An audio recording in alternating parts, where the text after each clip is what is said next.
A paz do Senhor, meus irmãos. De novo, vai ficar o meu jargão. Não adianta corrigir. Que vai ficar a marca do nosso podcast, meus irmãos. Escuta, nós estamos aqui no quarto episódio. Olha só, completando um mês já de podcast. E você, agora vamos falar um negócio sério, antes de começar tudo. Você que ainda não compartilhou, não curtiu esse vídeo, não está acompanhando o canal da igreja, eu vou orar para Deus deixar você sem dormir. Se estiver assistindo Pantanal no lugar do podcast, já sabe, né? Deus vai te pegar aí.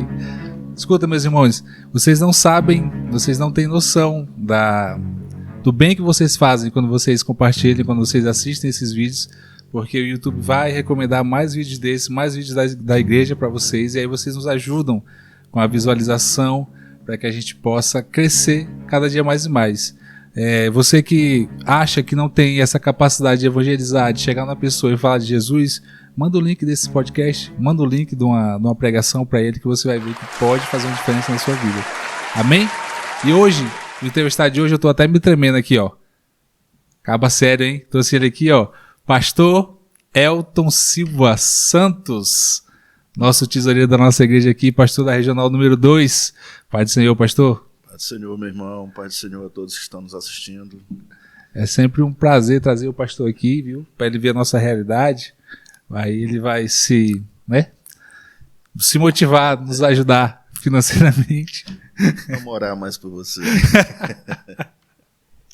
Pastor, seja bem-vindo ao nosso humilde podcast. Obrigado. Estamos começando agora com recursos básicos e poucos ainda, mas Deus vai nos abençoar, que Ele está nos abençoando. Com certeza será algo grande, mas toda coisa grande começa pequena, né? Aleluia, ainda bem que nós temos a sabedoria aqui em pessoa. Pastor, hoje nós trouxemos o Senhor para falar sobre coisa séria. Nosso podcast aqui, nós estávamos brincando até agora, hein? Falando dos nossos departamentos. E, inclusive, a gente ia continuar com essa linha dos 12 anos, com os departamentos, só que houve um probleminha, a gente não pôde trazer o nosso convidado do departamento. Mas hoje nós vamos continuar nessa linha ainda, só que falando de uma parte mais da construção da igreja, né, dos nossos patrimônios, porque tem muita gente que não sabe a dimensão ainda do segundo distrito. Para você que ainda não nos conhece também, eu queria avisar que nós somos o podcast da Bleia, tá? Para os íntimos, Pod Bleia, e nós somos da instituição a Assembleia de Deus segundo distrito, presidida pelo pastor Francelino, né? Pediram para a gente não esquecer de avisar isso, só para a gente ficar embasado aí que a gente tem negócio sério aqui por trás, viu? Pastor, vamos nos conhecer? Eu sei que eu conheço um pouquinho da sua história já, mas bem pouquinho. Mas eu queria que o senhor falasse um pouquinho da sua história lá do começo mesmo. O senhor é daqui, do dia que o senhor é? Do Acre mesmo? Vamos lá. Eu sou natural aqui de Rio Branco, Acre. Uhum. Eu nasci num lar evangélico, posso dizer isso. Eu perdi meu pai, eu tinha 5 anos de idade, mas minha mãe ficou com 4 filhos menores, mas mesmo assim caminhou todos dentro da casa do Senhor, na obra do Senhor. Uhum. E todos crescemos conhecendo a verdade. E graças a Deus hoje servimos ao Senhor, somos obreiros na obra do Senhor, em virtude da nossa mãe ter nos encaminhado nos caminhos santos do Senhor nosso Deus. Então eu cresci num lar evangélico, mas quando cheguei na adolescência, né, como a maioria dos adolescentes, às vezes a gente se revolta um pouquinho, e eu me afastei um período. Uhum. Né, fiquei um período sem congregar, mas o meu irmão sempre envolvido com jovens, sempre, todo domingo nos cultos ele me convidava para ir, eu sempre dizia que não ia. Uhum. Em um domingo desses que ele me convidou, eu resolvi ir. Estive presente no culto, assisti o culto todo, o pastor Jonas Torres estava pregando. Uhum. Eu não me lembro nada da palavra que ele deu naquele dia, da mensagem que ele deu naquele dia, mas no final do culto sempre tem aquele momento do apelo. Sim. Né? E no momento do apelo, quando começaram a cantar aquele corinho, né, ao findar o labor desta vida. Isso é maravilhoso. Sim. Quando eu dei por mim, eu estava lá na frente chorando, me reconciliando com o Senhor. Isso era por volta dos anos 90 para 91.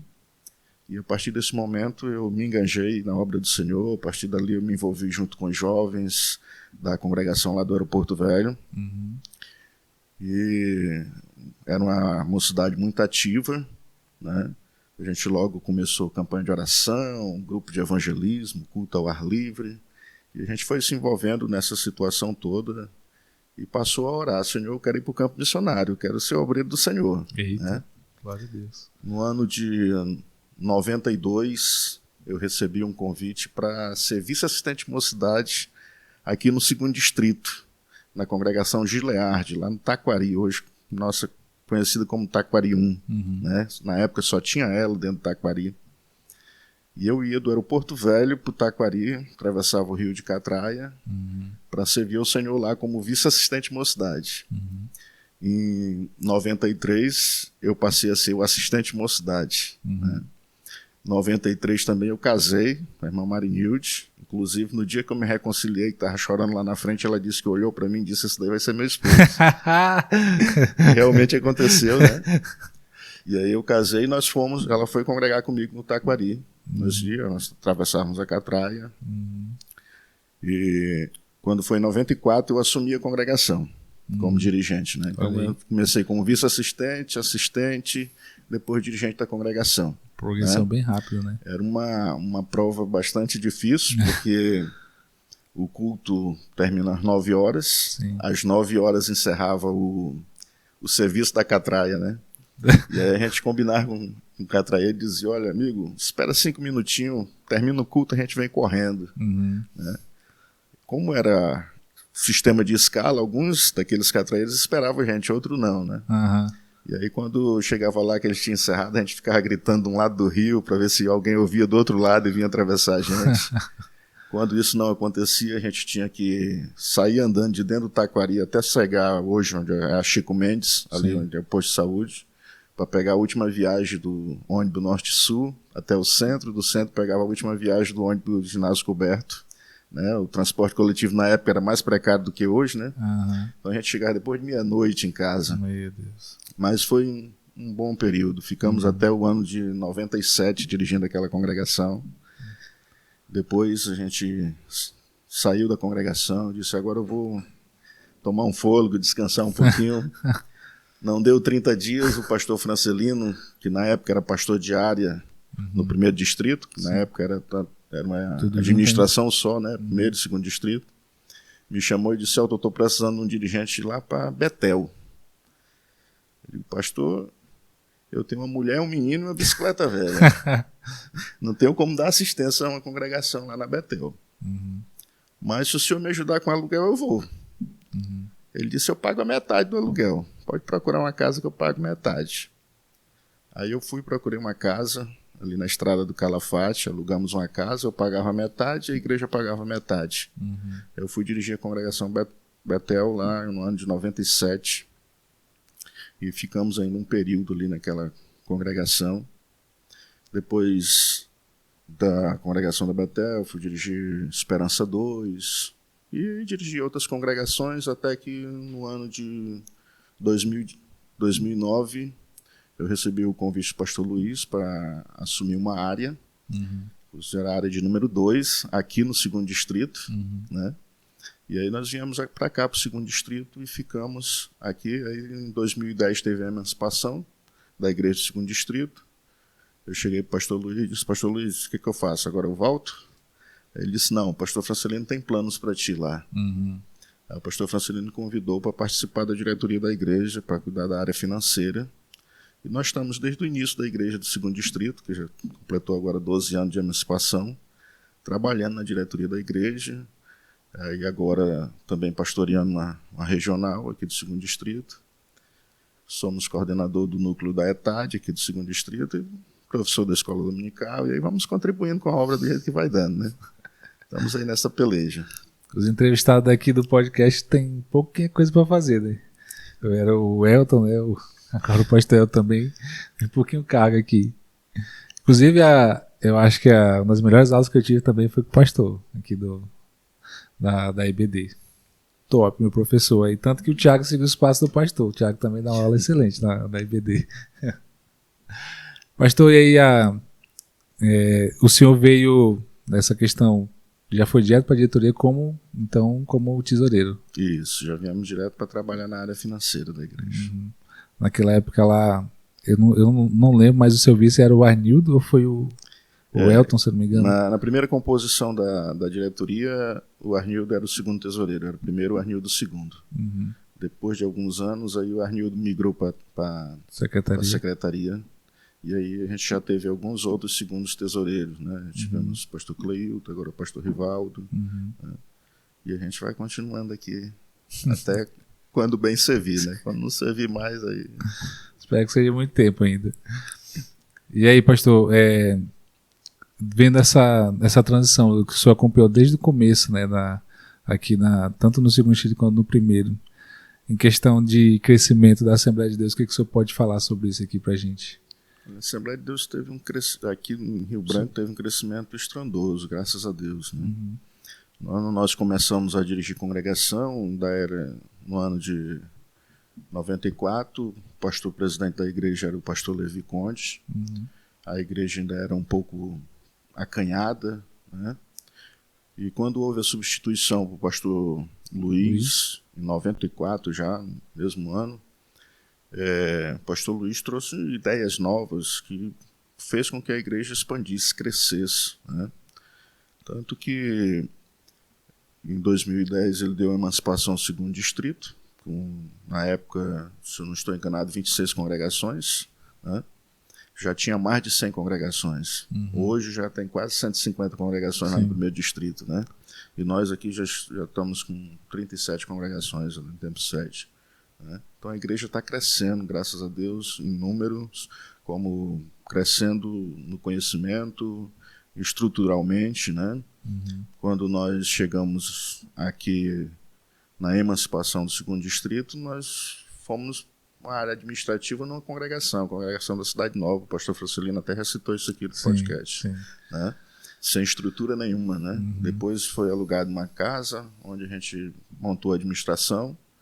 Depois de um período, nós alugamos aquele outro prédio ali na Cidade Nova, na Rua Palmeiral, onde funcionava o templo e também a administração anexa.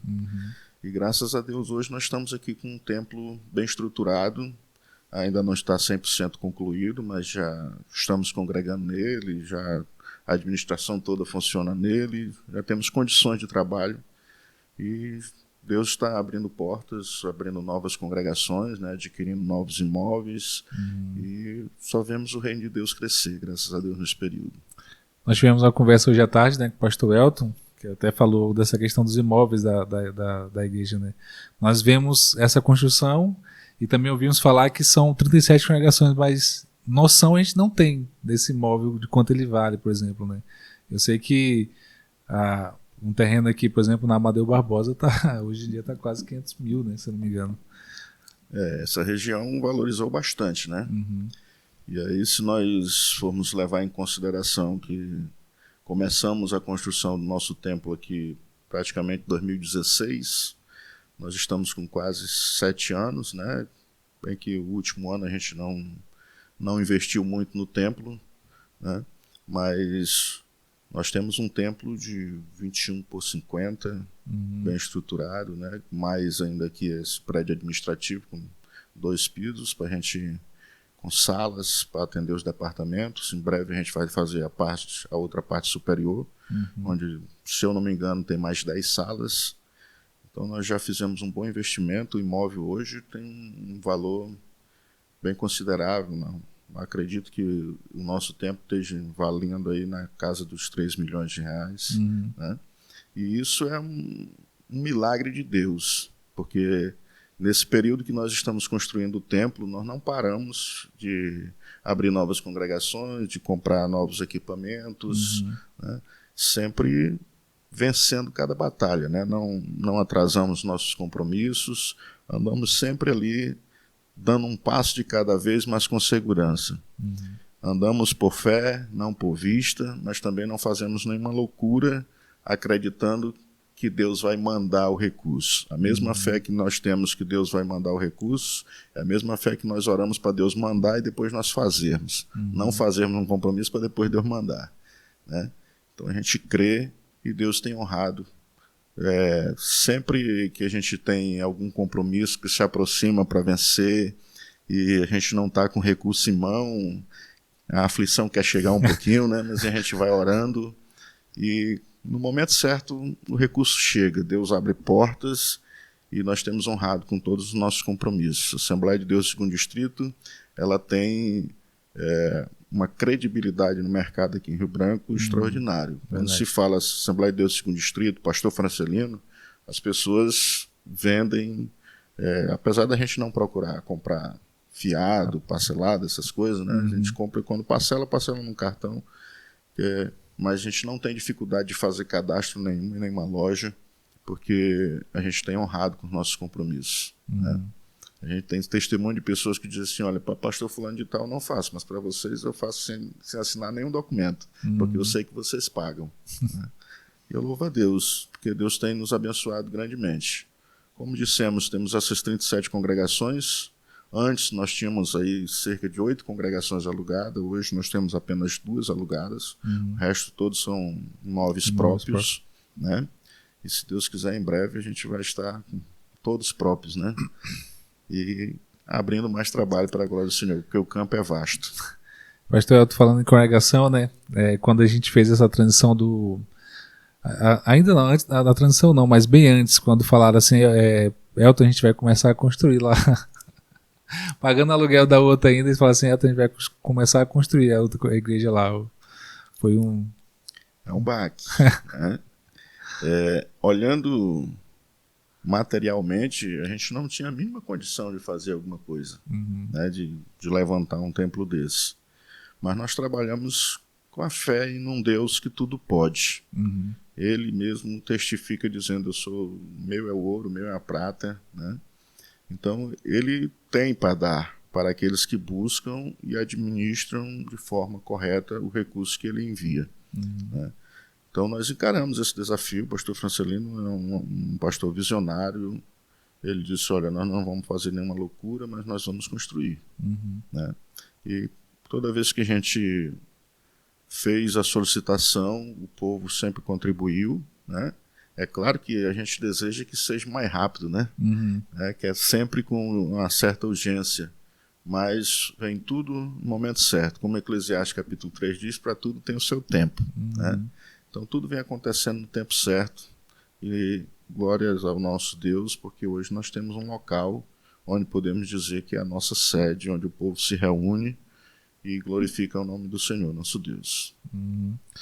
A gente entrando agora para dessa parte financeira, pastor, vamos falar de polêmica. Vamos entrar na polêmica aqui. Tem gente, por exemplo, pastor, que... eu, por exemplo, já fui muito confrontado sobre isso, né? As pessoas sempre falam que o pastor, né, os dirigentes de congregações, eles não devem ganhar nada da igreja, né? Cada um tem que ter seu trabalho secular, e aí eles têm que, por exemplo, se virar, né? Que a igreja não tem digamos assim, fidelidade nenhuma com o pastor, né? E eu até entro em conflito com eles sobre isso, né? Porque eu mostro para eles uma situação complicada. Tem gente que acha que o pastor é que nem um pregador. Ele chega lá, dá a palavra e vai embora para casa, né? Eles não entendem que o pastor, por exemplo, faz o trabalho de um psicólogo, né? Ele, além de ser o pastor, ele tem que ser um psicólogo para muitas famílias que ele cuida ali. Então, quando acontece uma emergência na casa de alguém, ele vai ligar pro pastor. Alguém se demoniou na casa de alguém, ele vai ligar pro pastor. Tá faltando alguma coisa na casa de alguém, ele vai ligar pro pastor, né? E tem gente tem muita gente ainda que tem esse pensamento meio errôneo, né, pastor? As pessoas acham que a vida de pastor é vida fácil, né? Porque ele só enxerga o momento do sermão. Mas por trás daquele sermão tem toda uma preparação. E por trás de estar na liderança de uma congregação ou na liderança de uma igreja, tem todo um trabalho que não é visto aos olhos dos homens. Né? Como você citou, tem dezenas de famílias, até centenas de famílias dentro de uma igreja, dentro de uma congregação, e as pessoas, quando ela tem algum problema, ela liga para o pastor. Né? E normalmente essa ligação não é para compartilhar os momentos felizes, né? Acontece também, mas a maioria é para compartilhar momentos difíceis. É momento de prova, é momento de luta, é momento de enfermidade, é momento que alguém está possesso por um espírito imundo e quer que o pastor vá lá orar para esteja liberto. É um momento em que um casal está se desentendendo e o pastor vai ter que chegar ali e mediar, né? Então a Bíblia ela é clara quando diz que o obreiro é digno do seu salário, ou seja, do seu sustento, né? Então nós defendemos que os obreiros do Senhor que dão tempo integral à obra do Senhor nosso Deus, que estão à disposição da igreja, é digno que ele seja mantido pela igreja, né? É claro que a gente vê na atualidade muitas pessoas que se aproveitam dessa situação. Sim. E procuram enriquecer com isso. Mas o verdadeiro pastor que está ali batalhando com a ovelha, que está na linha da frente, é aquele que não enriquece com isso, até porque a visão dele é o céu, não é acumular tesouro na terra. Agora, na atualidade, existem muitas pessoas que só buscam o materialismo, né? E se aproveitam de alguma situação para se dar bem em algumas oportunidades em meio aos evangélicos. Exatamente. Mas tem uma lei, não tem, pastor, que assegura isso? Se eu não me engano, tem a questão da prebenda, não é isso? Sim, o pastor ele não recebe salário, ele recebe prebenda, né? Essa prebenda ela é livre de alguns impostos, né? Imposto de renda incide sobre ela, mas ele não é obrigado a recolher INSS e alguns outros impostos que recaem sobre um salário normal, né? Mas o pastor ele não recebe salário, ele recebe prebenda, que é uma ajuda de custo para mantimento. E é uma ajuda, digamos, irrisória, né, pastor? Tem muita gente que acha que a igreja ela rende muito, né? Quando o senhor falou, por exemplo, que o tempo está avaliado mais ou menos em 3 milhões, mas com certeza o rendimento da igreja não foi 3 milhões em 6 anos, né? Com certeza não. É porque quando a gente lança um desafio de uma construção, entra muitas doações, muitas ofertas alçadas, ofertas voluntárias, né? Que são dadas para aquele objetivo, né? A renda normal mensal da igreja é diferente, ela é baseada no dízimo, na oferta dos irmãos, membros e congregados, né? E eu louvo a Deus que eu passei por todo esse período de você ter que tirar do bolso para ser um dirigente de congregação, para você se manter a despesa de ir, dar assistência à igreja e tudo mais. Hoje, os dirigentes da Assembleia de Deus do 2º Distrito, eles recebem uma ajuda de custo, né, para manter o seu transporte, para que ele possa dar assistência, né? É algo irrisório, não é salário, ele não tem como se manter com isso, né? Mas ele recebe uma pequena porcentagem que rende à congregação para manter as suas despesas. Então, nós estamos procurando melhorar. Eu estava conversando com um dirigente, pastor, e ele estava até explicando também, abrindo os olhos das pessoas, de como é a vida de um dirigente. Fora essa questão do recebimento, né? Também, por exemplo, as pessoas não veem que o pastor todo dia ele tem que estudar a Bíblia para não pregar um sermão igual. Porque se ele pregar na mesma congregação dele, as pessoas vão saber, rapaz, não pregou isso aqui no domingo, né? Vai pregar de novo. Exatamente. Então tem sempre além desse cuidado com as ovelhas, tem também a preparação da palavra, tem a questão do estudo da Bíblia. Ele tem que estar então, praticamente voltado quase 100% para a congregação. Vamos dar, por exemplo, o nosso pastor-presidente, pastor Francelino, né? 12 anos na frente da igreja aqui, no distrito. Nesses 12 anos, raras exceções, não é ele que prega nas terças-feiras, né? Só que não está viajando, algumas outras exceções ele abre para outro membro da diretoria ou um pastor convidado a pregar na terça-feira. Mas ele tem sempre que ter uma mensagem para terça, ele tem sempre que ter uma mensagem para quarta-feira quando ele vai na congregação, né? Porque terça ele está na sede, quarta na congregação. Ele tem sempre uma mensagem para as reuniões de quintas-feiras, ele tem sempre uma mensagem para o culto de sábado, uma mensagem para o culto de domingo, fora as outras atividades que o departamento faz e convida ele sempre tem uma mensagem. Essa mensagem não é repetida, então tem que buscar. E glória a Deus que a fonte é inesgotável, né? Vem do Senhor, é Deus que dá a mensagem, né? Mas a gente tem que buscar, tem que se aprofundar, não está na superfície, né? Está na profundeza. Então leva um trabalho de estudo, um trabalho de dedicação, de oração, para sempre ter uma palavra. Nós estávamos fazendo com ele uma questão da palavra rápida, né? O senhor só pode dar uma palavrinha rápida, antes de gravava, editava, a gente parou por causa da correria. Mas eu lembro que a primeira vez que eu gravei com ele, aí ele olhou pra mim e falou assim, nós vamos fazer isso de novo, não vamos? Semana que vem? Eu digo, vamos, pastor. Ele falou assim, tá, porque eu tenho Ele falou assim, eu tenho quase um livro aqui já de mensagens prontas pra isso. Ele falou, eu digo, rapaz, então o ano todo já tá marcado aqui já pra fazer com ele. Tem que até voltar para esse trabalho, pastor Francelino. Mas aí só mostra, né, realmente como o pastor tem que estar voltado para essa questão, né? Sim. Do cuidado, do preparo para a igreja, senão... Porque se você é um palestrante de comercial, você tem uma palestra pronta que você aplica ela a determinados grupos de pessoas e é a mesma palestra. Né? Mas a pregação do evangelho, ela nunca é a mesma pregação. Você pode utilizar o mesmo texto, o público será diferente e a mensagem do pregador será diferente, porque Deus trata cada momento de forma singular. À medida que um pastor, um pregador está anunciando o evangelho, Deus está falando com alguém ali no meio do público que está ouvindo, né?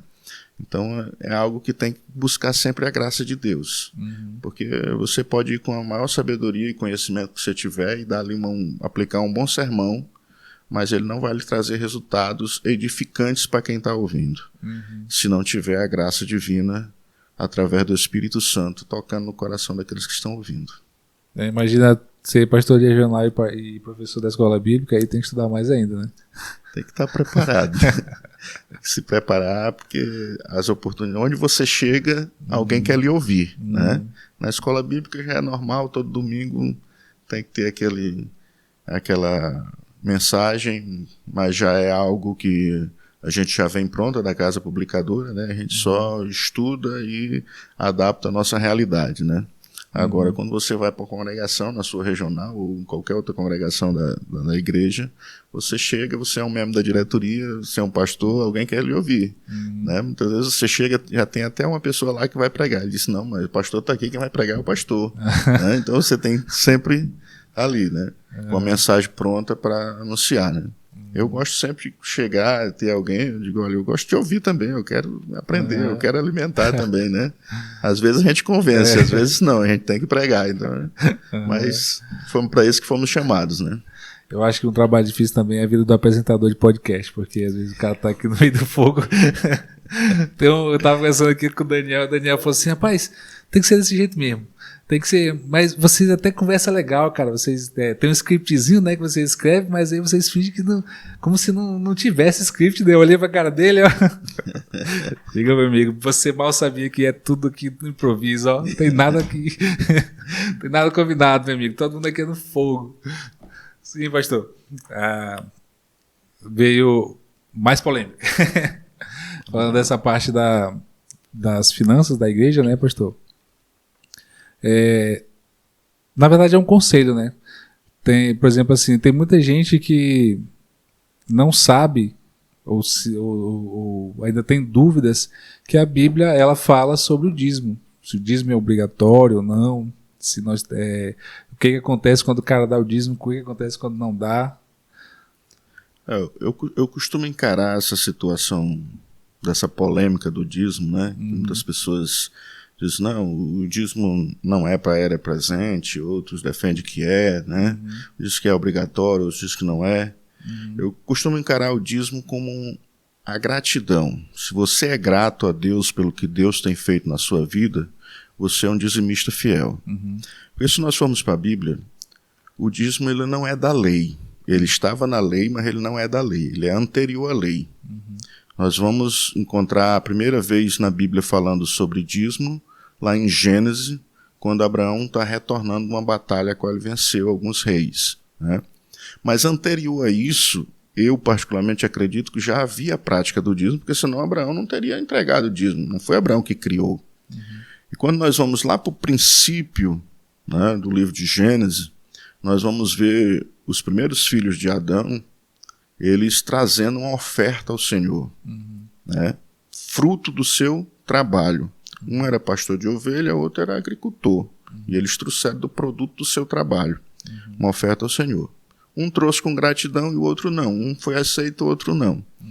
Então eu vejo que quem é grato a Deus, quem reconhece a Deus como Senhor de tudo, ele não tem dificuldade de dizimar, de entregar o seu dízimo ao Senhor. Porque na realidade a gente não paga dízimo, a gente devolve, a gente entrega com gratidão a Deus pelo que Deus tem feito. Assim como nós encontramos na vida de Jacó. Quando Jacó teve um sonho de que via uma grande escada que tocava os céus, os anjos subiam e desciam, e quando ele acordou, disse, quão terrível este lugar, esse não é um outro lugar senão a casa do Senhor, né, a casa de Deus.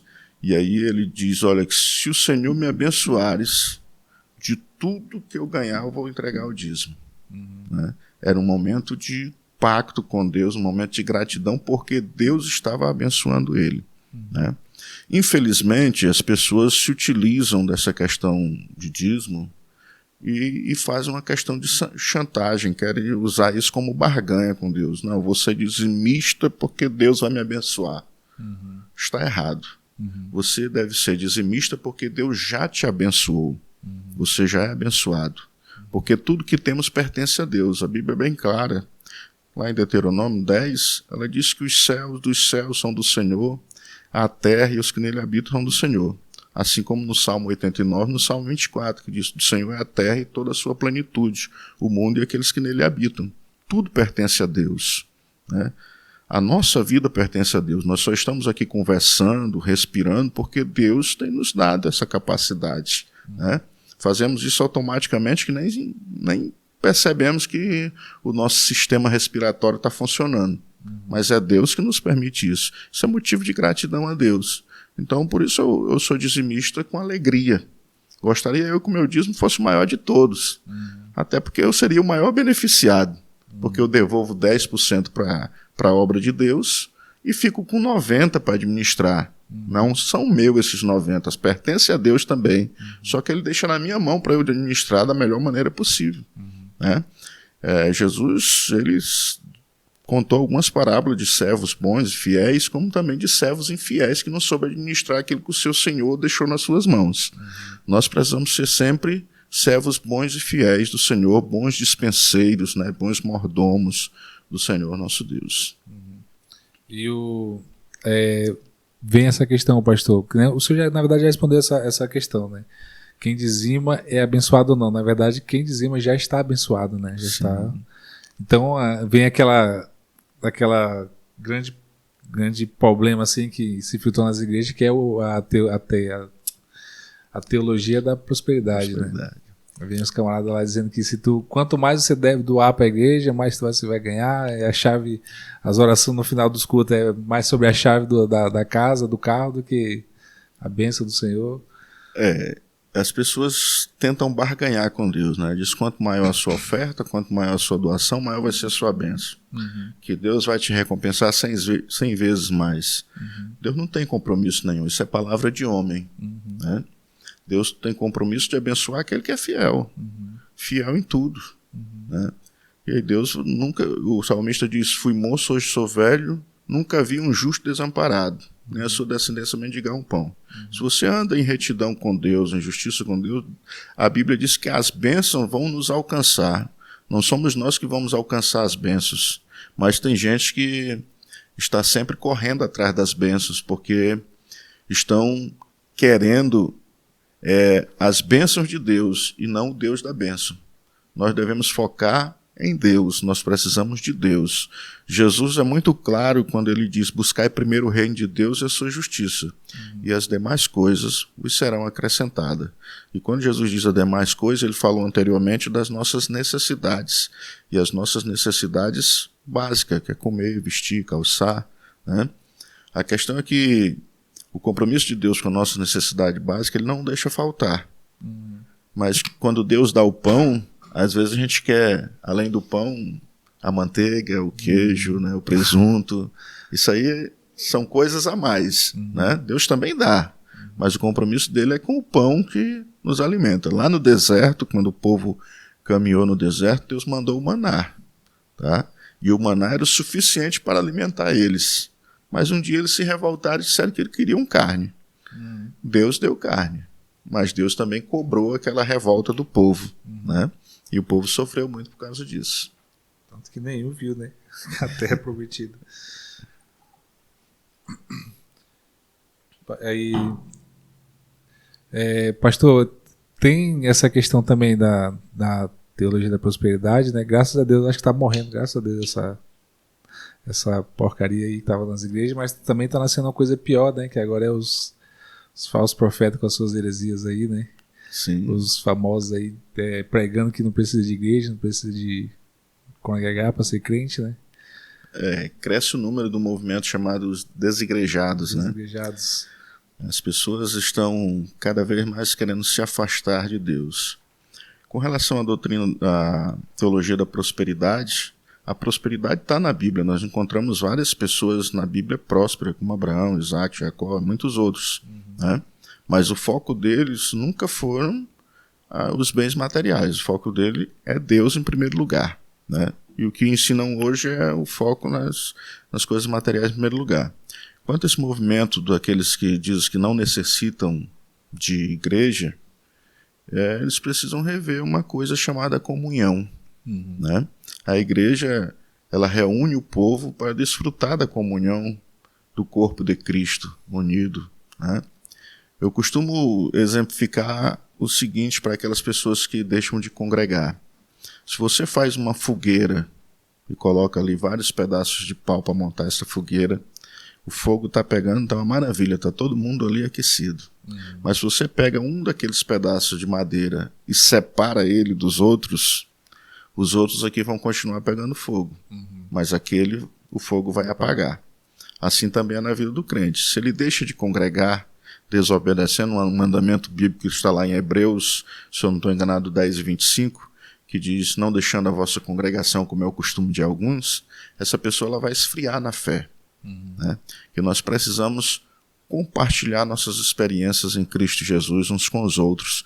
A Bíblia é muito clara quando diz para a gente cuidar um dos outros, né? Ajudar a levar cada um a sua cruz, né? E tudo mais. Então, quando a gente congrega, a gente está desfrutando dessa comunhão, está ajudando uns os outros e sendo ajudado uns pelos outros, na verdade. Né? A Bíblia fala, pastor, que nós devemos devolver 10% assim, do dízimo? Sim, a palavra dízimo em si ela já significa 10, né? 10%, é uma porcentagem. Né? Então ela é bem clara nisso com relação à devolução dos 10%. Né? Como eu disse, ele é anterior à lei, depois ele foi incluído na lei para o povo de Israel, que era para manutenção, primeiro, do tabernáculo, né, com todos aqueles rituais, os cultos que existiam no tabernáculo, sacrifícios que necessitava de ter os sacerdotes, de ter os levitas para cuidar do tabernáculo, cuidar dos utensílios, e essas pessoas eram mantidas com o dízimo do Senhor. Quando fala mantimento da casa do Senhor, justamente para isso, né? Trazendo para os dias atuais é para manutenção mesmo, trocar uma lâmpada. Ele é utilizado para manutenções dos templos que existem, né? Inclusive algumas pessoas até dizem, não, olha, o dízimo era só para o templo de Jerusalém, como não tem o templo de Jerusalém. Não, ali está se tratando com o povo de Israel. Né? Hoje nós temos templos, sim, não é os templos, que nem o templo de Salomão, mas às vezes um templo humilde, mas ele precisa de um som, nós precisamos de cadeiras ou banco, nós precisamos de microfone, energia elétrica, água, e tudo isso a gente tem que ter dinheiro para pagar essas coisas. E advém da entrega do dízimo, né, das ofertas que os irmãos ofertam para a manutenção. E dentro dessa manutenção existe a prebenda do pastor que dá tempo integral à igreja, se dedica integralmente, porque nem todo pastor recebe alguma coisa da igreja. As pessoas pensam, não, é pastor, está ganhando pela igreja. Não. Só recebe da igreja aqueles que se dedicam tempo integral à igreja. Tá? Esses recebem porque ele está se dedicando à igreja, a cuidar da igreja, a cuidar dos irmãos, ele tem uma família, ele tem as suas necessidades, ele precisa se manter. Então a igreja ajuda ele com essa prebenda. Né? Então os dízimos é para esta manutenção. Às vezes as pessoas até confundem, não, os dízimos são para construir as igrejas. Construção de igreja, biblicamente, se nós formos olhar, desde a época do tabernáculo, sempre foram feitas com ofertas alçadas. Né?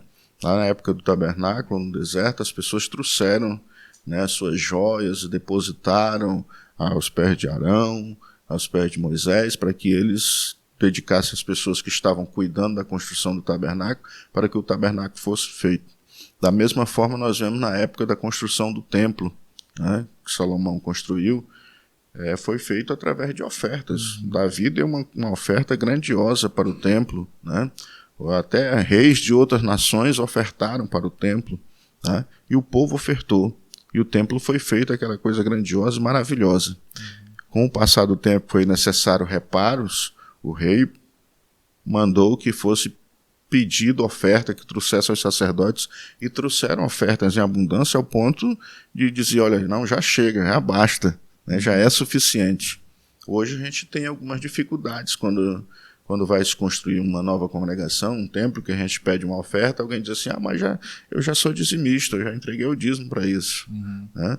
O dízimo que a gente entrega, claro, muitas vezes é usado nisso também, mas ele é para a manutenção do que já existe, da estrutura que existe. Né? Então, quando a gente pede uma oferta para uma construção, é porque é uma necessidade nova. Depois que essa congregação for construída, preparada para um local de culto, aí os dízimos ali serão para a manutenção dela também. Mas no momento da construção é um esforço a mais. E a gente faz sempre com gratidão a Deus. Né? O senhor falou aí dos tempos que tem que ter um som bom ali, o camarada do som fica animado. O técnico de som fica animado, né? Falou. Mas, infelizmente, na maioria das igrejas, esse é um dos casos mais sérios, o departamento, né, de sonoplastia, de som. Nem sempre o som é bom, né? Na maioria das vezes o som é ruim, é precário, né? Mas o nosso desejo era que a gente tivesse o som de primeira qualidade, né? Isso aí tem sido um trabalho para nós, viu? Visitar as congregações aí, fazer manutenção de alguns sons aí. Mas Deus sabe todas as coisas. Graças a Deus tem dado certo. Graças a Deus. Inclusive, a gente tem visitado algumas congregações, né? Se alguém tiver ajuda assistindo, viu? O podcast precisa de que a gente visite lá. A gente não é aquele cara lá especialista, né? Só tem um especialista aqui em som, que é o Elinay. Eu sou só o quebra-galho. Mas a gente pode ir lá na sua congregação, a gente pode ajudar você nessa questão. A gente não cobra nada, obviamente, para a igreja a gente não cobra nada. A gente vai lá, olha o que tem que ser feito, até faz. Aí você só providencia o material, né? Se possível, um material novo, senão a gente que lute aí. A gente que lute para fazer dar certo. Pastor, continuando nessa linha, né, de pensamento, tem o dízimo, tem as ofertas, aí tem, por exemplo, igrejas que proíbem ou não, por exemplo, a venda de outras coisas para fazer, para levantar fundo para alguma coisa. Por exemplo, vai ter um congresso de jovem agora, né? Aí pode-se fazer vendas dentro da igreja, porque tem gente que confunde, né? Porque teve aquela época lá que estavam fazendo as vendas dentro da igreja, Jesus chegou lá com um chicote lá, expulsando todo mundo, mas tem muita gente ainda que confunde essas questões, né? Da questão da venda na igreja. Pode-se fazer, vender ali um salgadinho, uma sopa para levantar, por exemplo, para comprar uma blusa do congresso para quem não tem. Olha, eu sou da seguinte opinião. Pode-se fazer uma venda, não dentro do templo, mas após o culto, no pátio do templo, ou se é estruturado, tem uma cantina, que nem aqui na sede, é normal ter uma venda. O que Jesus repreendeu naquela época era que as pessoas estavam usando o templo para enganar as outras, né? Porque ali existia um conchavo entre os cambistas, os vendedores ali de ovelhas, né, de animais para o sacrifício, junto com os sacerdotes que estavam enganando o povo. Né? Então estavam fazendo daquilo ali um comércio para benefício deles, e Jesus repreendeu. Mas você fazer uma campanha de preparar um almoço e vender entre os irmãos para uma construção de um templo ou para uma festividade, né? A despesa na festividade, porque uma festividade ela sempre gera uma despesa extra, né? Nós somos plenamente favoráveis. Inclusive tem uma história interessante, acho que a irmã Rose lembra, né? Quando foi construir a congregação lá do Aeroporto Velho, às vezes a gente vendia caroço de laranja. Você tinha uma laranja descascada, o camarada ia chupar a laranja, ele ia pagar de conformidade quantos caroços ia sair daquela laranja. Né? Mas as pessoas faziam com alegria, diversão, porque era para a construção do templo ali daquele bairro lá no Aeroporto Velho. Foi algo extraordinário. Isso não dá ideia não, hein? Vai que esse povo começa a fazer isso aqui nessa crise. Queria fazer menção à nossa querida irmã Rose.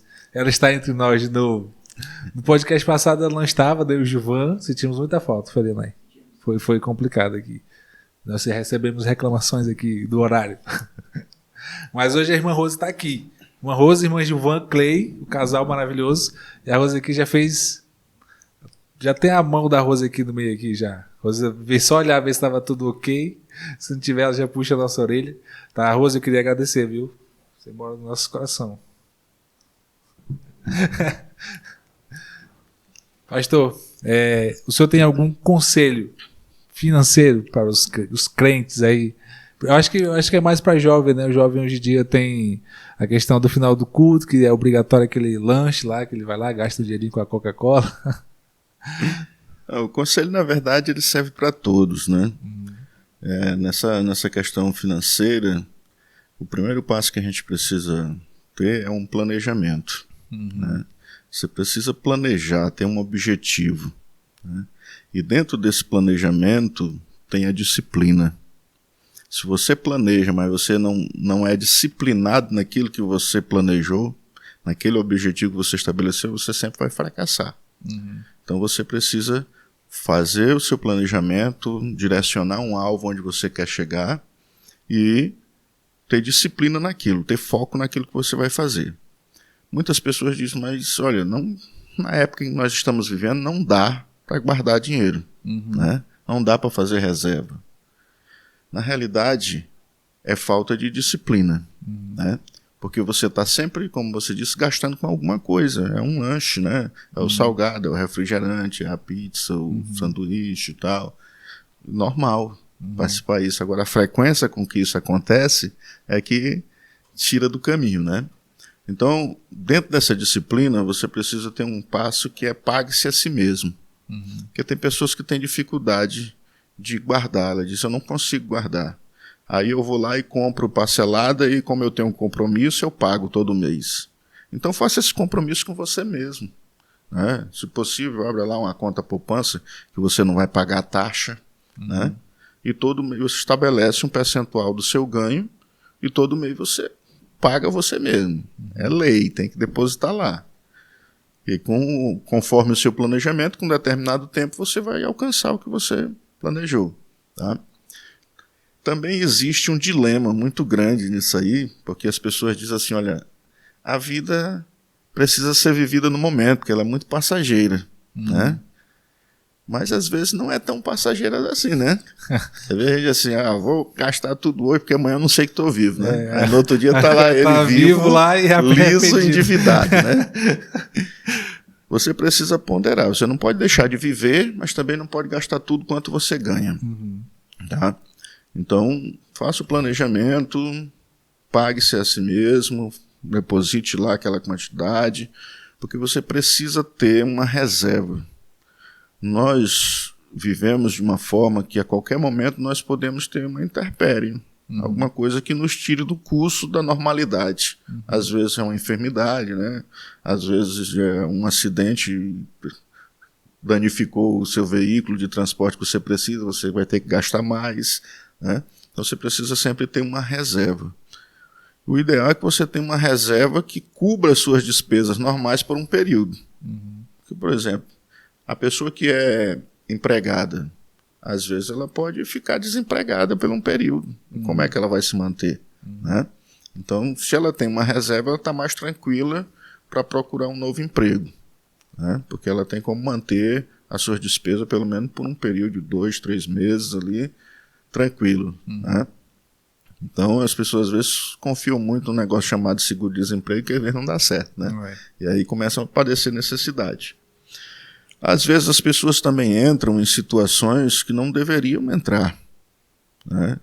Em alguns financiamentos. Pagar juro nunca é bom. Né? Você vai numa loja comprar alguma coisa, a pessoa diz assim, não, mas eu parcelo para você em 10 vezes. Meu interesse não é que você parcele em 10 vezes, meu interesse é que você me dê um desconto para que eu pague à vista. Né? É sempre pagar menos. Esse é o objetivo. Né? As pessoas dizem, não, a parcela vai ficar X, mas vai comprometer 10 meses, 12 meses, 18 meses com aquela parcelinha lá. Aquela parcelinha somada a outras parcelinhas vai comprometer o seu salário. Então, às vezes, Eclesiastes capítulo 3 diz que para tudo tem seu tempo determinado. Né? Às vezes é melhor você ficar sem um determinado equipamento, por exemplo, por 3, 4 meses ir lá e comprar ele à vista por um preço menor do que você adquirir ele parcelado e pagar, às vezes, 50% a mais de juro. Né? Então a gente precisa... É claro que existem situações que você precisa entrar no financiamento. Eu acredito que nenhum de nós, só se for apresentador do podcast aí, que tenha cash para chegar na concessionária e comprar o carro à vista, né? É a bicicleta hoje em dia, mas um carro. Aí você vai comprar um automóvel, você vai parcelar ele, mas procura menor taxa de juro, procure ter uma entrada maior, para o juro ficar menor. Tá? Especialmente, se for comprar carro, nunca faça um parcelamento acima de 36 meses. Porque um carro desvaloriza muito quando sai da concessionária. Né? 36 meses são 3 anos. Até 3 anos um carro novo praticamente não dá problema. Mas depois ele já começa a apresentar alguma dificuldade. De repente vai precisar você fazer uma manutenção maior e você ainda está pagando parcelas dele. Né? Às vezes é a questão da casa própria. Né? Casa própria é um financiamento mais longo, às vezes de 10, 20 anos, chega às vezes até 30 anos. Né? Mas é algo que você vai ponderar. Sair do aluguel para pagar um financiamento de uma casa. Né? Aí é diferente, você está pagando algo que é seu, um patrimônio que vai valorizar. Né? Sempre entre uma casa e um carro, compre uma casa. A não ser que você precise do carro para trabalhar. Seja extremamente necessário. Né? Não é comodidade, é necessidade. Porque uma casa ela sempre valoriza. Raramente uma casa desvaloriza. O carro ele sempre desvaloriza. Né? Raras exceções, como no momento presente agora, que alguns carros usados você tá pegando nele o mesmo preço que você pagou há 3 anos atrás. Né? É raras essas exceções. Na maioria das vezes o carro sempre vai desvalorizar. Principalmente se você chegar na concessionária para trocar por outro, seu carro vai valer bem pouco. Né? Então sempre mantenha este foco. Tá? Uma coisa que compromete muito a vida financeira das pessoas se chama cartão de crédito. Mas não é o cartão de crédito em si. O cartão de crédito ele é bom. Agora você precisa saber usar ele. Né? 1 é suficiente, 2 já são demais. Porque você não sente na hora de comprar, né? Você só vai lá e passa o cartão. Você esquece que no final do mês ou no dia planejado vai chegar a fatura. Quando chega a fatura é que é aquele susto, né? E aí tem que pagar.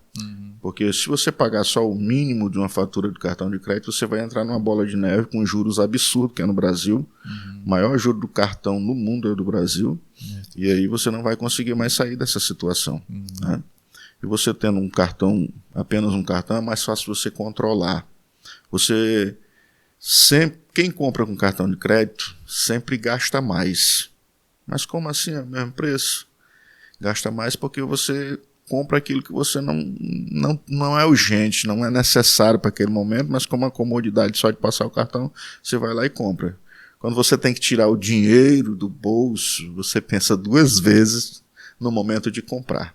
Né? Então, às vezes, a gente compra mais com cartão do que comprando em dinheiro em si. Mas ter um cartão é bom.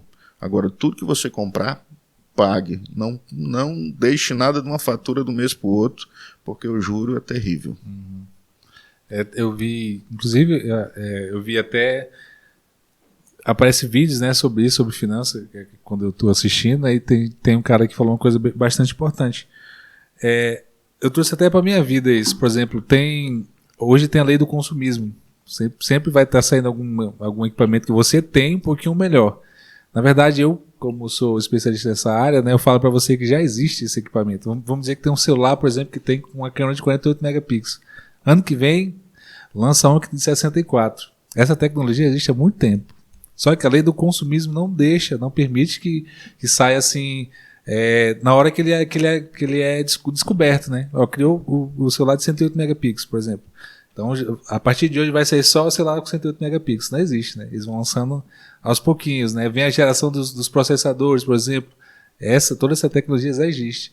Aí tem gente, por exemplo, que tem essa necessidade, enganado na verdade pelas propagandas, né? Rapaz, celular tal aqui, ó, às vezes é o dobro ou o triplo do celular que ele tem, faz a mesma função, só que com uma coisinha um pouquinho maior, né? A gente acaba caindo nessa armadilha. Eu assisti esse vídeo e eu caí do mesmo jeito, mas é uma coisa realmente importante, que é do psicológico do ser humano, né?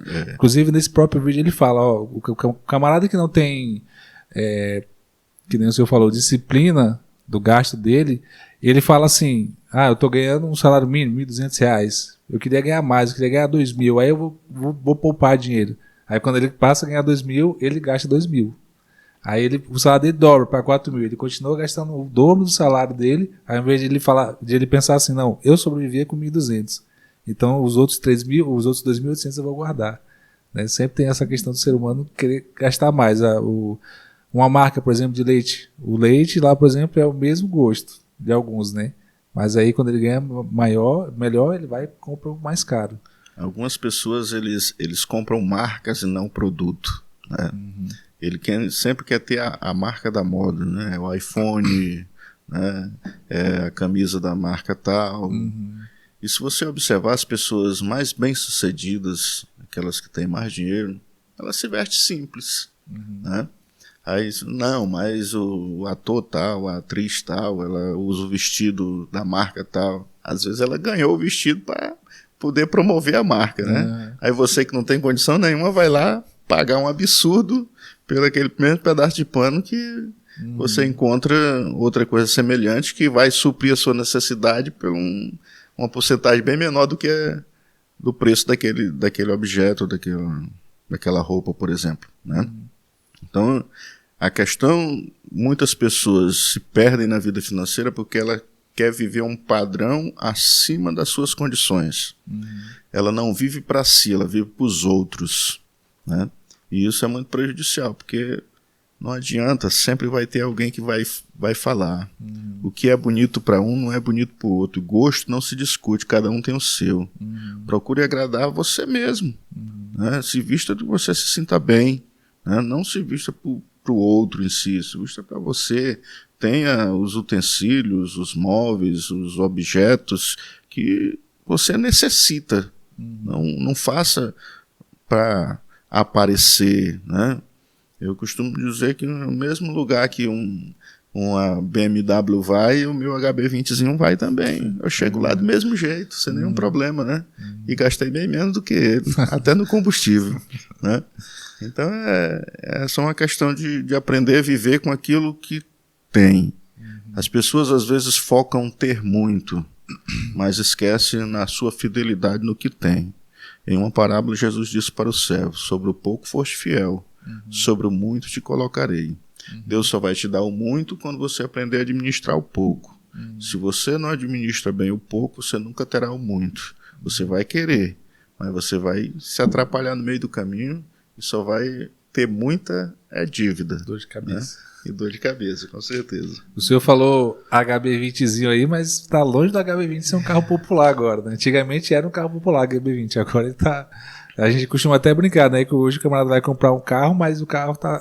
vai comprar uma moto, mas a moto tá do valor do carro. O carro tá do valor de uma casa, né? E melhor comprar bike. Mas de bike. Você tem que ir com paciência, né? Dando um passo de cada vez, né?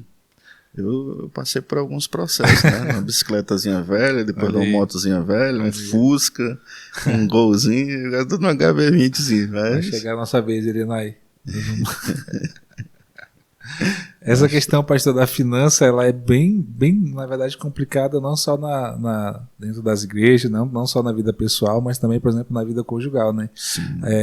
As pessoas até falam que pode faltar qualquer coisa na sua casa, né? Pode ter qualquer problema que for na sua casa, mas quando, por exemplo, a fome aperta, né? Aí o negócio o amor não existe, né? As pessoas acham que vão viver só de amor, né? O amor ele é fundamental, né? Mas as pessoas precisam ter sabedoria nas suas atitudes. Questões financeiras é uma das maiores causas de divórcio no Brasil. Porque você imagina um camarada que trabalha o mês todinho para ganhar um salário, né, pequeno, e quando ele chega no final do mês, a esposa tem uma conta maior do que o seu salário para pagar. Isso vai causar uma confusão no meio desse casal, nessa família, né? Porque ele vai ter que pagar os juros daquelas compras e tudo mais e deixar de comprar o alimento para o filho.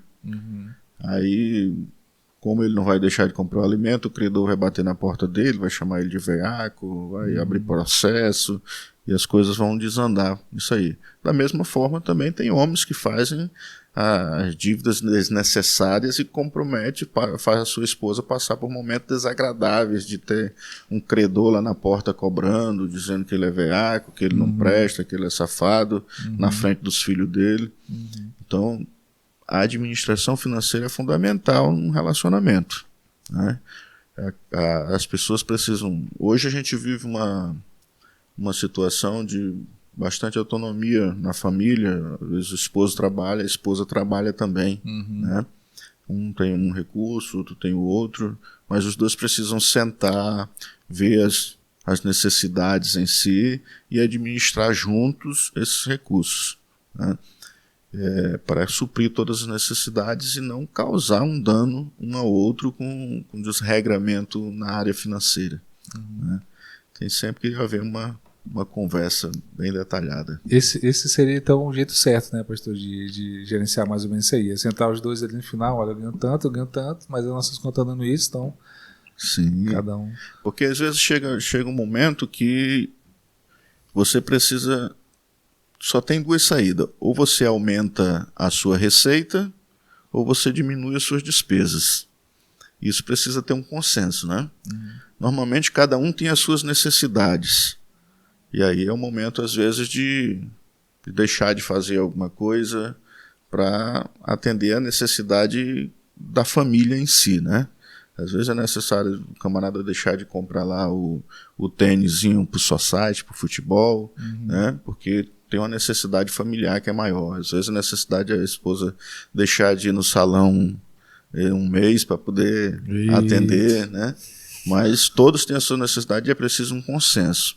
Existem casais que tudo está sob a tutela do marido, mas biblicamente é uma coisa de consenso. Não necessariamente ele tem que administrar o salário dele e o dela, né? Mas quando há um consenso, os dois ali, porque a renda é dos dois, até juridicamente, metade do que eu ganho é da minha esposa, metade do que ela ganha é meu, né?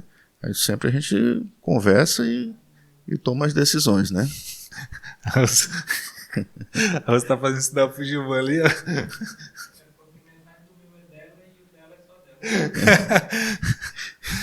Tem sempre essa brincadeira, né?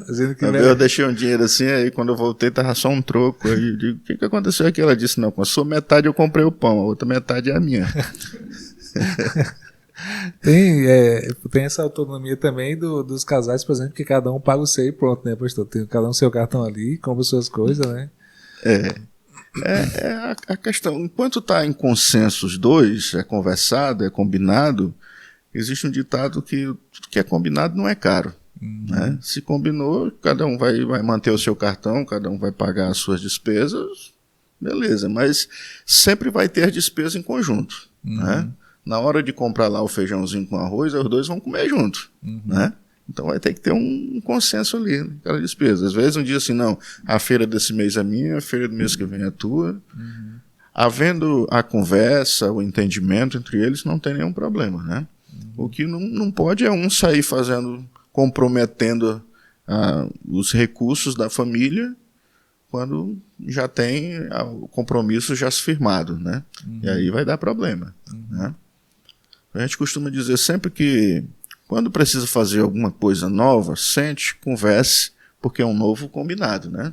De repente, não, eu quero reformar o quarto, né? As irmãs gostam sempre, são mais atenadas do que os maridos, né? Nessas questões de casa. Não, eu quero reformar o quarto. Não, beleza, vamos reformar o quarto, vai gerar X de despesa, como é que nós vamos fazer isso aqui? Nós temos aquela reserva, né? A gente pode utilizar nisso aqui, não vai correr nenhum risco, né? Ou então vamos combinar aqui que nós vamos economizar os próximos meses para fazer essa coisa. E a gente vai e faz. Eu utilizei muito isso com minha esposa, de sentar e dizer, olha, em tantos meses nós vamos economizar, deixar de fazer isso, isso e isso, para a gente fazer tal coisa. A gente combinava e fazia, né? E deu certo, no meu caso. Voltando, pastor, à pauta do dízimo, né? Tem uma pergunta também que ela ecoa muito assim, com os irmãos. A questão da obrigatoriedade do dízimo, mesmo quando se tem uma despesa que mesmo tendo o dízimo, ainda não cobre. Por exemplo, um exemplo bem clássico que eles dão, né? Pode deixar de dar do dízimo para comprar o gás, que, por exemplo, não tem gás em casa, vou ter que usar o dinheiro do dízimo para comprar esse gás, na emergência, assim, digamos. Olha, eu acho que a necessidade em si, ela deve ser comunicada. A Bíblia diz assim, comunicai com os santos as suas necessidades. Se você está com o dinheiro do seu dízimo para entregar na igreja, e é tudo que você tem, e faltou o gás, converse com o seu pastor. Pastor, eu estou com essa necessidade aqui. Eu estou com dízimo, eu preciso devolver o meu dízimo, eu quero ser fiel ao Senhor, estou grato a Deus pelo que Deus me fez, mas eu estou com essa necessidade. Eu tenho certeza que o seu pastor, como homem de Deus, vai suprir a sua necessidade. Né? Agora, é muito bom lembrar que a primeira parte, o primeiro pedaço do bolo, deve ser sempre para a pessoa que lhe deu o bolo, né? Então, se Deus me deu todos os recursos que eu tenho, a primeira parte que eu tiro é o dízimo para entregar. Algumas pessoas deixam de dizimar porque ela começa a pagar as contas. Se sobrar, ela entrega o dízimo. Nunca vai entregar o dízimo, porque ela sempre vai ter conta. Necessidade nós sempre teremos. Agora, existe coisas de primeira necessidade e coisas secundárias, né? Às vezes nós nos atrapalhamos nas coisas secundárias, quando compramos aquilo que não necessitamos, né? Agora, quando é nessa primeira necessidade, que é alimento, que é vestimento, essas coisas, é algo que você sempre terá o apoio dos seus irmãos em Cristo, especialmente do seu pastor. Né? Então, eu acho que o dízimo é uma questão de gratidão a Deus, todos nós devemos entregar, e numa situação dessa, que é uma situação rara, né? Não vai ser todo mês que o seu gás vai acabar nessa situação. Converse com o seu pastor, não vejo dificuldade nisso. O dízimo também, ele é se eu não me engano, das condições que o candidato ao ministério tem que ter, né? Se eu não me engano, assim. Na outra da igreja que eu era, assim, se eu não me engano. Sim. Nós utilizamos como um requisito, né, ministerial, porque nós cremos que o obreiro ele precisa ser um dizimista. Porque se ele não é um dizimista, como que ele vai ensinar a igreja a ser fiel a Deus no dízimo, gratidão a Deus? Né? Se ele não é, ele não tem. Se ele for ensinar o que ele não é, ele vai ser hipócrita. E hipocrisia é pecado. Né? Então, por isso é um requisito, né? A idoneidade do candidato para ele ser um obreiro. Então faz parte também a questão da idoneidade dele financeira junto com a obra de Deus. Eu estou vendo aí se eu tenho colinha aí para falar para a gente. A gente está se encaminhando já, pastor, para os términos aqui. Já deu mais ou menos o horário aí das nossas conversas. Se eu tenho alguma... Sim. O senhor tem alguma palavra para deixar para a igreja, algum conselho, alguma coisa? Olha, o que eu tenho a dizer para os irmãos, especialmente nessa parte da fidelidade financeira, é que o nosso Deus ele é fiel. Não é uma questão de barganha, como eu falei, né? Mas se eu for fiel a Ele, Ele será fiel a mim. Né?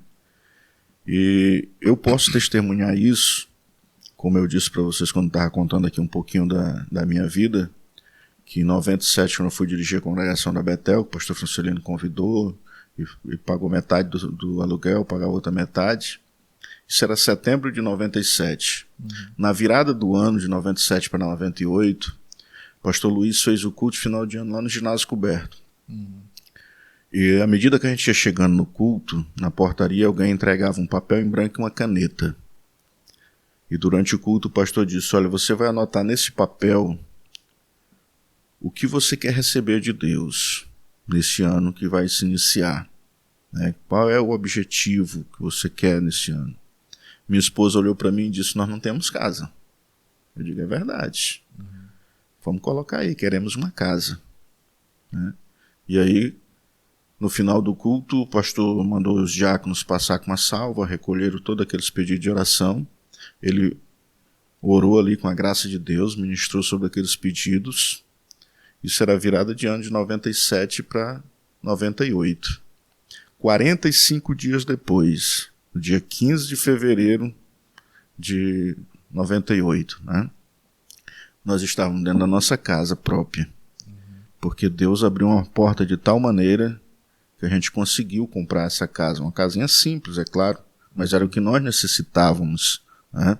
Na época eu trabalhava na Coca-Cola, eu juntei meu salário do mês, férias, todo o recurso que tinha ainda não dava de pagar essa casa que um funcionário de lá estava vendendo. E eu fui até o gerente geral da empresa e disse, olha, eu já trabalho aqui há alguns anos, depois que estou trabalhando aqui eu casei, depois que estou trabalhando aqui minha esposa já teve um filho, mas nós não temos uma casa própria. E para mim comprar esta casa está faltando X valor. E eu queria que a empresa me emprestasse. Ele olhou para mim e disse, tu sabe que a empresa não empresta dinheiro para ninguém. Não é nosso negócio emprestar dinheiro, nosso negócio é vender refrigerante. Eu digo, eu sei disso, mas eu não podia deixar de vir aqui e fazer esse pedido.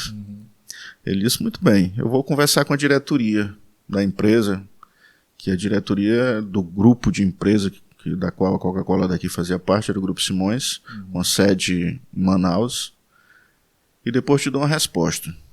Alguns dias depois ele me chamou na sala dele e disse, eu pedi e os diretores autorizaram. E? Coisa que nunca aconteceu com ninguém, está acontecendo contigo.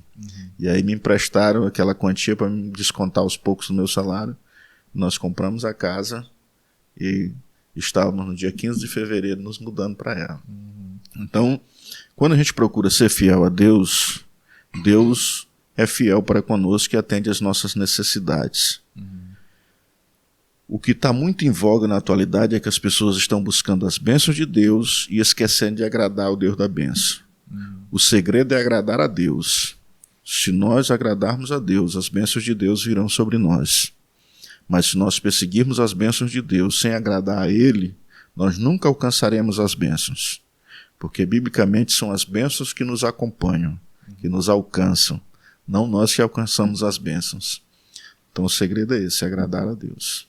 Tem gente, pastor, por exemplo, também, entrando aqui para uma outra questão, que busca mais, digamos que quando vão casar, né? Busca mais olhar o material que a pessoa já tem, do que pegar uma pessoa que realmente gosta ali para construir uma coisa do zero, né? Hoje a geração está buscando bastante isso. Tanto homens, na verdade, tanto mulheres quanto homens. As pessoas costumam falar muito das mulheres, que gostam de um cara já bem estruturado, mas na verdade até tem homens fazendo isso também hoje em dia, né? Sim. Existe uma grande diferença do ter para o ser. Toda vez que fala em relacionamento, tanto com Deus quanto com o próximo, o ser sempre será mais importante. Né? Do ser fiel, de buscar agradar a Deus. E no relacionamento, principalmente, você deve observar isso. O ser, a pessoa, como ela é, como ele é, né? Qual é o relacionamento dele com os pais, qual é o relacionamento dela com os pais, né? É a pessoa em si, não o que tem. Muitas pessoas têm abastada, têm bastante riquezas, mas como pessoa em si, como ser humano, é terrível. Não tem como ter um relacionamento sadio com alguns tipos de pessoas. E outras pessoas, às vezes, é simples, não tem recursos nenhum, mas tem um caráter extraordinário. Essas pessoas, você vai começar do zero com ela e vai chegar lá em cima. É melhor começar do zero e chegar lá em cima do que começar lá em cima e cair e voltar para o zero. Nós vivemos uma geração hoje que é muito preocupada nessa questão do sucesso. Tem pesquisas, por exemplo, que falam que o verdadeiro sucesso só começa a partir dos 30 anos. E tanto tem jovens saindo da faculdade já achando que vai ficar rico de um dia para o outro. Querendo ficar rico aí com seus 21, 22, né? Nós vemos isso, infelizmente nós vemos na atualidade isso. Jovens ficando ricos, isso aí, usando outros métodos que não são, digamos assim, tão difíceis quanto é a vida de um trabalhador braçal, um trabalhador que trabalha para uma loja, uma coisa assim. Porque são os vídeos, por exemplo, TikTok, né? Tem gente que faz uma dancinha lá de 30 segundos, no final do mês tá com a conta gorda, né? Então isso tem até confundido muita da geração atual e da nova que tá vindo, Tanta gente, por exemplo, que antigamente nós perguntávamos para as crianças o que vocês querem ser, né? Eles falavam que era advogado, policial, astronauta. Hoje em dia quer ser youtuber, quer ser tiktoker, né? Então a nossa geração está se caminhando justamente para esse tipo de enganação, digamos assim, pastor de a nossa geração ela é muito imediatista, né? Ela quer as coisas de imediato, né? Por isso Jesus ele dá um exemplo de um homem que construiu sobre a areia, que é fácil de construir, construção vai rápido, e outro que construiu sobre uma rocha, né? Mais dificultoso, porém sólido. Tem pessoas que montam uma vida de sucesso de uma hora para outra, nem você diz no YouTube aí rapidinho, né? Mas também rapidinho desmorona. Pessoas que eram conhecidas há alguns meses, hoje já estão no esquecimento, surgiu outro que abafou ele, né? Existem pessoas que vão construindo uma vida sólida, porque o sucesso em si não é aparecer para todo mundo. O sucesso ele é relativo de pessoa para pessoa, né? Às vezes você tem bem menos do que outra, mas você tem sucesso, você tem paz, tem tranquilidade, está dentro da sua prosperidade, está com a família estruturada, está servindo a Deus, está de boa, né? Enquanto tem outro que tem 10 vezes mais do que você tem financeiramente, mas está se escondendo de um credor, está sendo procurado por um e por outro, não tem, vendeu a sua moral, o seu caráter para chegar ali onde estava. Então não tem, esse sucesso ele é falso, né?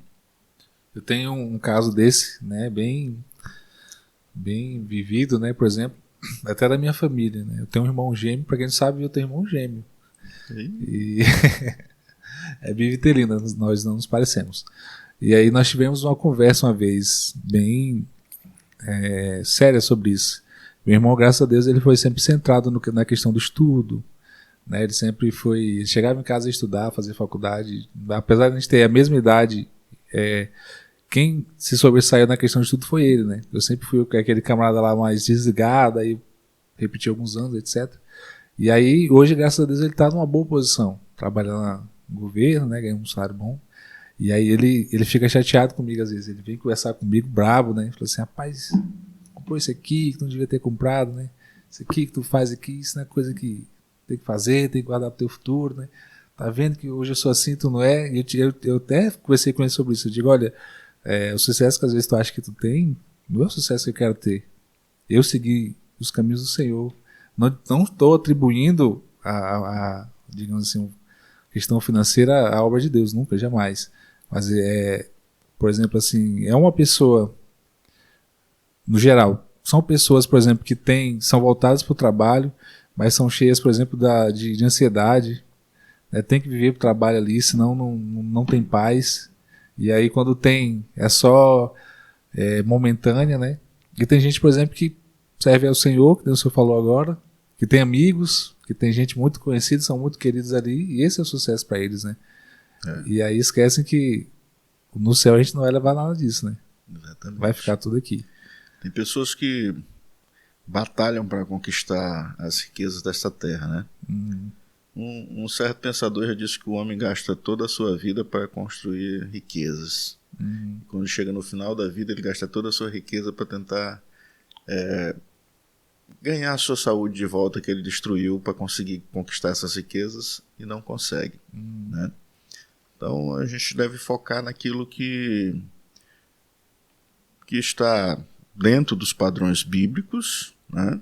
E que nos dá prazer de fazer, viver a vida. Não adianta você se matar, trabalhar dia e noite para acumular uma riqueza que você não vai levar ela com você.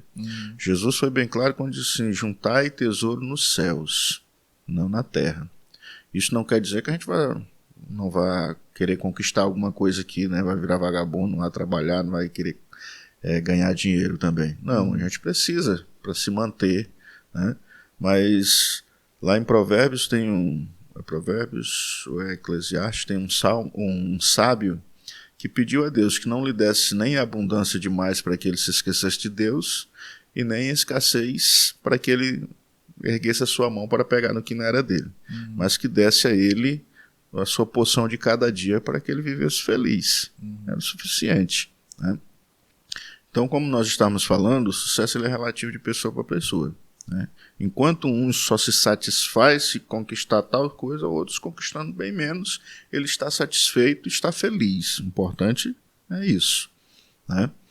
As pessoas, a alma do homem ela é insaciável. Você conquista algo hoje, amanhã isso que você conquistou já vai perder o valor. Você vai querer sempre algo mais, né?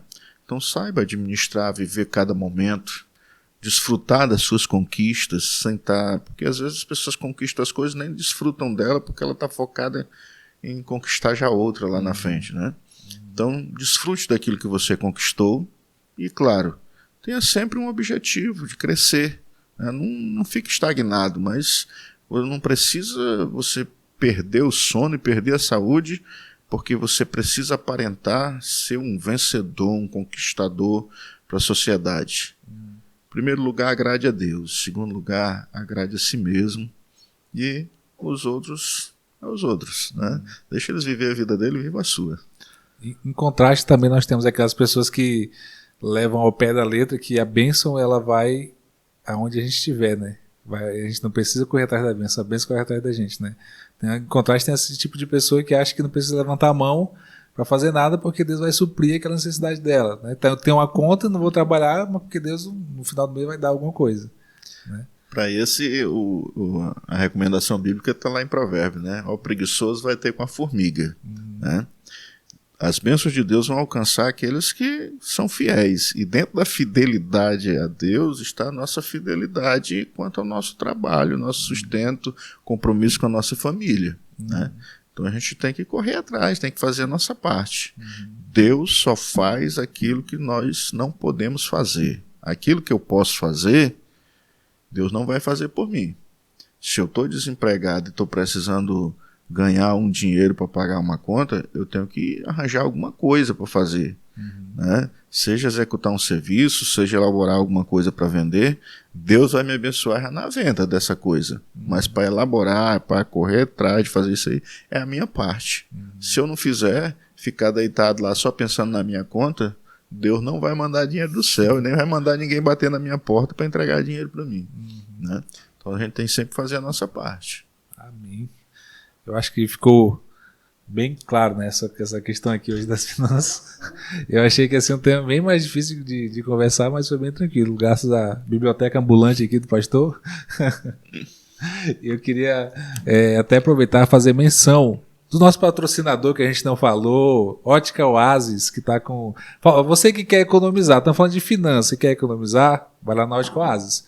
Eu já marquei lá a minha consulta, que eu vou ter que, infelizmente, renovar minha carteira de habilitação, vou precisar de uma consulta, vou ter que ir lá.